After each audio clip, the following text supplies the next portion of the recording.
Wolves continued their stellar home form with a 2-1 win over Chelsea in the Premier League, thanks to second-half strikes from Mario Lemina and Matt Doherty.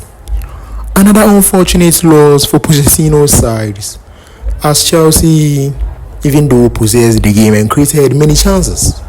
What shocked us and the commentators the most was the last-minute chance commenced by Raheem who was in hold of the ball in front of the opponent's goal, together with Palmer and Jackson, but chose to go solo, which was blocked by Jose Sa.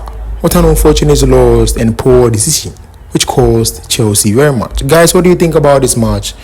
Follow for more updates. Thanks for watching.